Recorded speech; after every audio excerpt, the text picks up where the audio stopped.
For my presentation on an American director, I'm doing Orson Welles.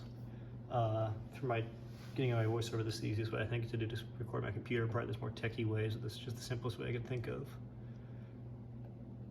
So it's Orson Welles' childhood education. He was born in Wisconsin in 1915. For high school, he attended Todd Seminary for boys, and he kind of moved around a lot as a child between Wisconsin, New York, and Illinois, Chicago with his parents. And both his parents died young. His mom died, he was 9, his father died at 15.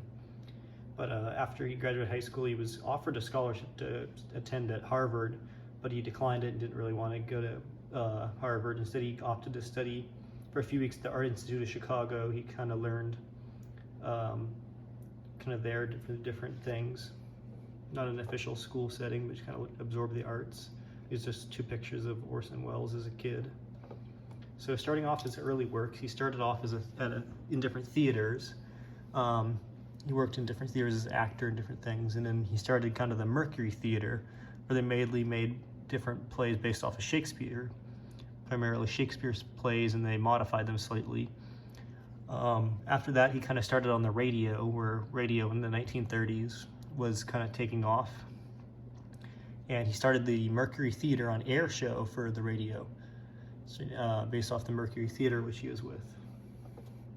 So kind of the thing Welles first became known for was the War of the Worlds broadcast. So on October 30th, 1938, based on the book of the War of the Worlds for like a Halloween story, a radio show, that night Welles narrated the story of the War of the Worlds, where, if you don't know, the Martians come to Earth mysteriously crashing. In the book, they crash in the United Kingdom, and Welles' version, they crash in New Jersey, and it kind of just goes fine, and then all of a sudden the Martians are taking over, start killing people, and then people come to investigate them. But so a lot of people, apparently there's also a show that wasn't too popular, was popular at the same time, but then they went to like an unpopular singer, so a lot of people switched over channels, and they missed the beginning introduction by Welles saying, oh, this is just the Mercury News story, or Mercury Theater story. It's fiction. A lot of people with nonfiction, so it caused a lot of panic. People think that Martians really were coming.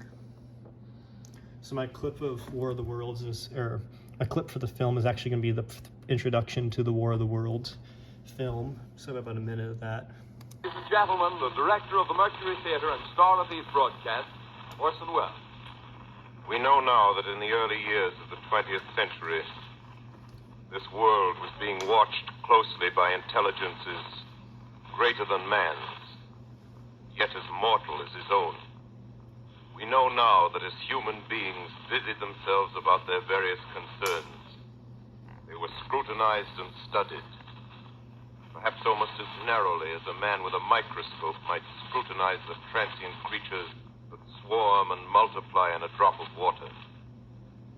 With infinite complacence, people went to and fro over the earth about their little affairs, serene in the assurance of their dominion over this small, spinning fragment of solar driftwood, which by chance or design, man has inherited out of the dark mystery of time and space.